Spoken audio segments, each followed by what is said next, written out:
Welcome back to the SC coaching. देखिए 7th class के important questions हैं। Exercise 7.1 second term का syllabus है, 2024 के एग्जाम में आएंगे। दी गई भिन्नों को प्रतिशत में बदलिए। ठीक है, फाइनल टर्म में भी है, सेकंड टर्म जिसका है वो सेकंड टर्म में भी है। प्रतिशत में कैसे बदलना होता है, जैसे 1/8 लिखा है ना, आपको इसको 100 से मल्टीप्लाई कर लेना है। ऐसा करके मल्टीप्लाई में लिखना है, उसके बाद इसको इससे भाग करना है। कैसे भाग करेंगे, जैसे कि इस तरीके से बना लेना। ये सवाल कहीं पे साइड में बना के ऐसे करके 100 को साइड में लिखना। फिर ये 8 एकम 8 भाग करने आते ना, 10 में 60 गए 2 जीरो डाल लिया। फिर 8 दूनी 16 4 बच जाएंगे, पॉइंट लगाएंगे 0 8 पंजे 40 है ना, कर जाएगा ना पूरा। कितना आ गया 12.5। तो यही परसेंटेज हो जाता है 12.5। इसको इससे काट के, ठीक है, इतना काम करना है। जो भी संख्या लिखी हो बस ये इस तरीके से भाग करना है। जैसे कि मान लो ये 5/4 है, इसको हम क्या करेंगे 100 गुणा में लिखेंगे। ठीक है, अब इसको इससे भाग कर लो। 25 बार में कट जाता है ये, कितनी बार में 25 बार में। अब जो 25 आएगा उसको 5 से गुणा कर दो। ऊपर 1 था इसलिए हम डायरेक्टली वो लिख दिया हमने, यहाँ 5 है तो इसको भाग करने के बाद जो भी संख्या आएगी ना उसकी इससे गुणा कर देना जो ऊपर लिखा हो।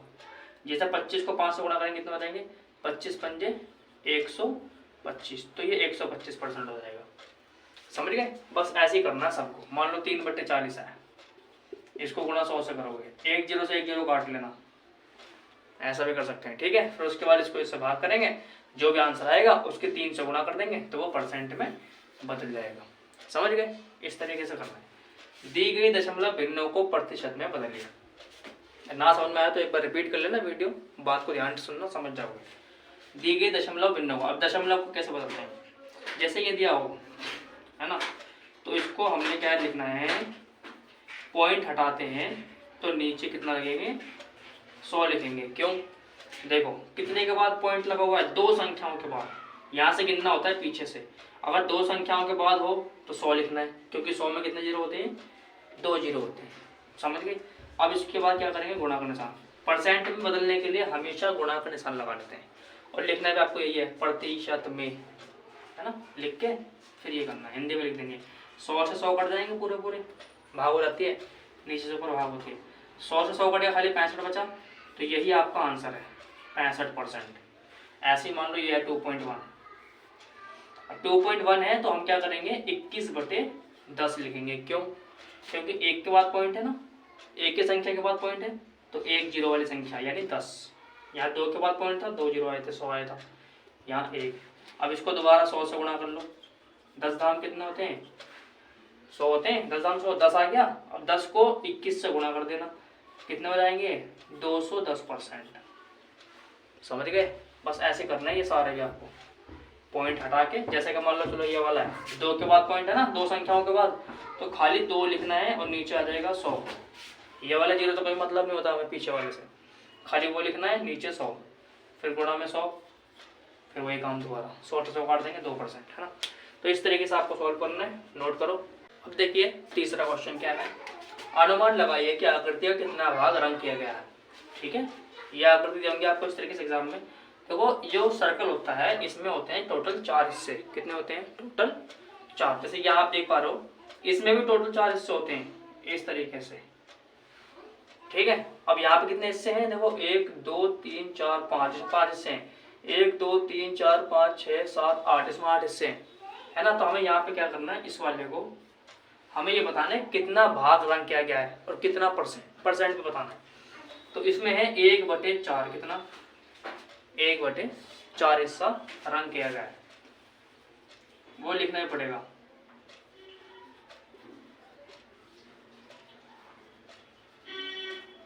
रंग किया गया है। अब इसको परसेंट में, प्रतिशत में 1/4 100, इसको डिवाइड करेंगे 25 आएगा, 25% भाग रंग किया गया। ठीक है, ऐसे दूसरा वाला पॉइंट 1 2 3 4 5, टोटल कितने हैं 5 हिस्से हैं, रंग कितने हो गए 1 2 3, 3 हिस्से कलर है, तो कितना हो जाएगा 3/5 भाग रंग किया है, ये लिख देना है। फिर प्रतिशत में लिखेंगे, है ना, वही तरीका से 3/5 गुणा में 100, 5 दूनी 10, 20 हो गए। इसको इससे गुणा कर दो, 3 दूनी 6, 60%। तो इस तरीके से बताना होगा, ठीक है। ऐसे ही और करो। देखिए नेक्स्ट क्वेश्चन क्या है अब आगे, ज्ञात कीजिए प्रश्न नंबर 4, ए पॉइंट है।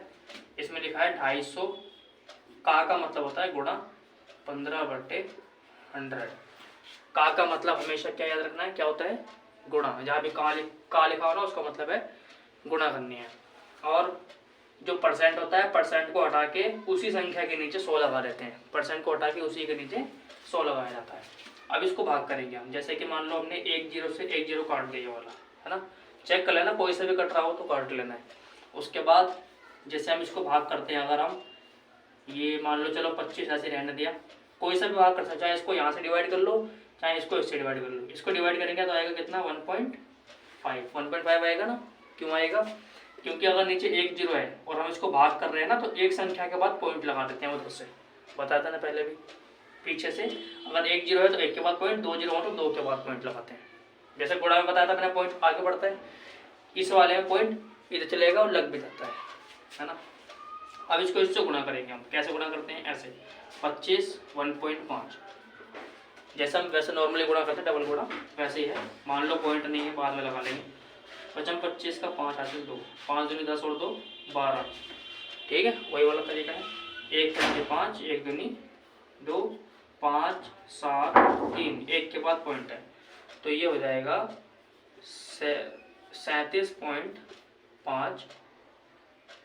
बस ऐसे ही, परसेंट नहीं लगाना क्योंकि हमने परसेंट को निकाला है, परसेंट दिया हुआ था, हमने संख्या बताई है बस खाली। तो हमें क्या करना है, इस तरीके से सॉल्व करना है ना। ऐसे ही बी पॉइंट में क्या है, 1 घंटे का 1%, तो 1 का 1/100 ऐसे लिखना है, ठीक है। जो भी संख्या हो, का मतलब होता है गुणा। यहाँ पे क्या आ जाएगा, का मतलब गुणा करना है। उसके बाद फिर एक ऐसे रहेगा, इसको इससे गुणा करते हैं तो 0.01 आएगा, है ना। क्योंकि 2 0 है तो 2 के बाद पॉइंट लगेगा ना, एक तो इसके बाद। अब एक संख्या और चाहिए तो 0 लगा के उसके बाद पॉइंट कर देंगे। ये तो बताया था मैंने। इसके बाद इसको इससे गुणा कर लेंगे हम, तो गुणा करने पे क्या आ जाएगा, वही का वही आंसर सेम आ जाएगा दोबारा से, 0.01 खाली नहीं, बस एक से किसी को भी गुणा करते हैं वही संख्या रहती है ना। तो ऐसे आप इन सबको सॉल्व करेंगे। आप ये लिखेंगे का मतलब गुणा 20/100, फिर 2 0 2 0 काट सकते हैं, है ना, ऐसे। या फिर चलो ये करके दिखा देता हूँ मैं। 25,000 है, का मतलब गुणा कर देंगे, 20/100 लिखेंगे, परसेंट का मतलब नीचे 100, 2 0 से 2 0 काट दिए, ये वाले मान लो। कोई से भी काट सकते हो आप, चाहे 1 0 से 1 0 ये काट लिया, फिर ये काट लिया, मर्जी है, कोई से भी 0 काट लो। अब 25 को 2 से गुणा करो, 25 दूनी कितना हो गए 50। अब 0 कितने थे, 1 0 ये 1 0 ये, 2 0 और लगा लो, ये हो गया कितना 5000, समझे। यानी 25,000 रुपये का 20% होता है 5,000 रुपये। कितने रुपये, 5,000 रुपये, समझे। इस तरीके से सॉल्व करना होगा एग्जाम में भी। अब देखिए 5वां सवाल क्या है, संपूर्ण राशि ज्ञात कीजिए यदि इसका 5% 600 है, ठीक है। अलग अलग पॉइंट दिए हुए हैं, इसका 12% 1080 है, सी पॉइंट अलग है, इसका 40% 500 किलोमीटर है ना। सवाल एक ही है, पॉइंट अलग अलग दिए हुए हैं, एक ही सवाल में 5 पॉइंट है, अलग अलग तरीके से पूछा गया है ना। चलो क्या करेंगे, इसमें कैसे करना होगा, संपूर्ण राशि ज्ञात करनी है यदि इसका, यदि का मतलब इसका 5%, हमें पता नहीं कितनी है, टोटल नहीं पता कितना है। चलो मान लेते हैं, क्या लिखेंगे, माना संपूर्ण राशि, क्या लिखेंगे, माना संपूर्ण राशि बराबर x। समझ गए। जब भी इस तरीके का क्वेश्चन आए ना, संपूर्ण राशि ज्ञात करो, या कुछ ऐसी चीज बोली जाए जो हमें नहीं पता हो, तो उसको x मान लेना है। x मान लिया, अब लिखेंगे तब x का 5% बराबर 600, ठीक है। जब भी ऐसा सवाल हो ना, तो इसका मतलब होता है कि हमने जो मानेंगे उसका 5% बराबर 600। सारे सवाल में ऐसे तरीका होता है, यही तरीका सेम। x 5/100 बराबर में 600, x का मान निकालेंगे 600 गुणा में नीचे वाली संख्या ऊपर चली जाती है, ऊपर वाली नीचे, पता था जब इसको मान ले जाते हैं तो ऊपर की संख्या नीचे, नीचे के ऊपर, डिवाइड कर लो, 5 दूनी 10, कितने हो जाएंगे 20, ये हो गया 600 और वो हो गया कितने 20, ये वाला जीरो इसको मिल जाता है ना। 6 को 2 से गुणा कर दो, 6 दूनी कितने हो गए 12, 6 दूनी 12, 3 जीरो है ना, 2 यहाँ 1 वहाँ, तो यहाँ पे ये लगा लो 3 जीरो, तो इसका मतलब कितना हो गया 12,000, यही आंसर है। ठीक है, ऐसे निकालें। ऐसे ही ये वाला करेंगे, सेम कंडीशन, इसका 12%, फिर वही बात माना, फिर से वही माना, x मान लेंगे इसको, जैसे ये करा है ना, इसी तरीके से करना है सम, पूरा प्रोसेस वही है। फिर वही लिखेंगे x का 12%, है ना, x का पूरा तरीका वही करना है, का 12% बराबर 1080, फिर का मतलब गुणा लगा देंगे, नीचे 100, 1080, फिर वही उसको उधर ले जाना है ना। सारे काम इसमें वही है, और सारे क्वेश्चंस इसी तरीके से सॉल्व करने हैं, सेम फॉर्मेट में, कुछ भी अलग नहीं। करो आगे। आज के लिए इतने, बाकी जो और सवाल है मैं आपको अगली वीडियो में बताऊंगा। यहाँ तक के क्वेश्चन नोट कर लो, सही से प्रैक्टिस कर लो इसकी। वीडियो ना समझ में आई हो तो कमेंट में पूछ लेना, कोई क्वेश्चन जो नहीं आ रहा हो। ठीक है, ज़्यादा सारा सवाल बताऊँगा बहुत लंबी वीडियो हो जाएगी, तो इसीलिए आज के लिए इतने ही, बाकी अगली वीडियो में करेंगे।